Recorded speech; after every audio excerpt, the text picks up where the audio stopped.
আমার ভাই আমার সাজু ইঞ্জিনিয়ার হয়ে বাড়িতে আইতেছে। উনারে তো চিনতে পারলাম না। আমার স্ত্রী আম্মা, আমরা গত সপ্তাহে বিয়ে করছি। স্ত্রী মানে কিসের স্ত্রী? এক্ষুনি এই মায়া নিয়ে বাড়ি থেকে বাইর হয়ে যা। ওরে আমি ঢাকায় পাঠাইছি ইঞ্জিনিয়ারিং পড়তে, কাউরে না জানাইয়া বিয়া কইরা বউ আনতে না। এক্ষুনি বাড়ি থেকে বাইর হয়ে যাবি, নইলে কইলাম ঘর ধাক্কা দিয়ে তোর বাড়ি থেকে বাইর দিব। অনেক বড় মুখ করে ডেইজির এই বাড়িতে নিয়ে আসছিলাম, তোমরা যেহেতু মাইনে নিবা না তাইলে আর কি করার, চলে যাইতেছি। দাঁড়া সাজু, তুই আর বৌমা আমার লগে থাকবি, তোর দায়িত্ব আমার। যা ব্যাগ স্যাগ গুছা যা। সাজু, তোর অনেক বড় ভাগ্য, যা আজাদের মতো বড় একটা ভাই পাইছিস তুই। মশা মাছি দুর্গন্ধ, তার মধ্যে অসহ্য গরম।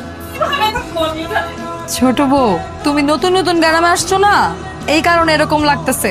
কয়েকদিন থাকলে ঠিক হয়ে যাবে, তাই না? এই ধরো চা ধরো না। এটা কি নিয়ে আসছো তোমরা? এটাকে চা বলে না বিষ বলে? এটা খাওয়া তোমরা আমাকে বের ফেলবে নাকি? কেন, চায় কি সমস্যা হয়েছে? চায়ের মধ্যে কোন ম্যাক করলে তেজপাতা দিছে? আর চিনি দিছো কিসের জন্য? জানো না আমি চিনি খাই না? আল্লাহ, আমি তো জানি না যে তুমি চিনি খাও না, আমি ভুলে ভুলে দিয়া ফলাইছি না রে। বুবাদের চা কোথায় খাও? আমি এসব খাবো না। চা বানাইতে পারে না, এখানে ঢং করতে আসছে ওরা। বের হও, আমার চোখের সামনে থেকে বের হও তোরা। আপনার ব্যাপারটা তো জঘন্য কেন? আর আপনি যার সাথে কথা কইতেছেন ও আঙ্গুর বড় ভাবি। বড় ভাবিরে সবসময় আমরা মায়ের মতো মানি। আপনার ব্যবহার হচ্ছে সামানের মতো কেন? হ্যাঁ, মুখ সামনে এরপর থেকে কথা কইবেন। কি বললি তো? কি বললে? আমি চামার? খুশি খুশি কি ব্যাপার? সারকা ভাঙছে কে? কে ভাঙছে বুঝতেছো না? তোমার আদরের বউ, উনি এই কাজ করছে। ভাবি আদর করে ওনার জন্য এক কাপ চা নিয়ে আসছে, আর উনি চায়ের কাপটা ভাবির মুখের উপরে মিলা মারছে। দেখছো তোমার বোনের কাণ্ড? দেখছো আসার সঙ্গে সঙ্গে আমার নামে তোমার কাছে বদনাম বলা শুরু করে দিছে। আর তোমার বোন একটা বেয়াদব, আমার সঙ্গে কি করে কথা বলতে হয় সে জানেই না, আমাকে কিন্তু চামার বলে।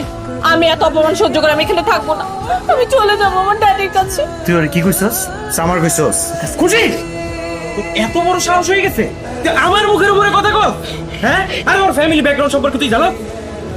তোর চেয়ে বেশি শিক্ষিত মাইয়ারা না ওর বাসা থালা বাসন মাঝে।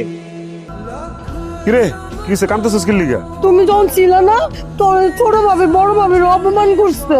ছোট বউ বড় ভাবির অপমান করছে মানে বুঝলাম না। ভাবি ভুল করে একটু চায়ের মতো চিনি দিছে আর তেজপাতা দিছিল।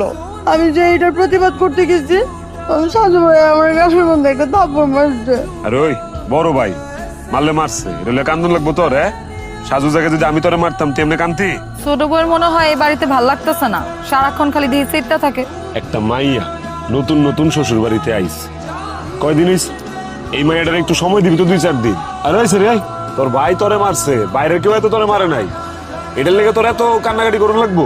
বারে আজাদ বাহ, তুই তো দেখতেছিস বিনা টাকায় ছোট ভাই আর ছোট ভাইয়ের বউ উকিল হয়ে গেছস। তুমি আবার এটা কি কইতেছো? না কিছু বলতাছি না, কিন্তু তোরে আমি একটা ভবিষ্যৎ বানিয়ে দিলাম। যে ভাই বিয়ার মতো একটা ব্যাপারের সময় বড় ভাইরে ডাকে নাই, তারে তুই বেশি মাথায় উঠাস না, তাইলে কইলাম পস্তাইতে হবে, অনেক পস্তাইতে হইব।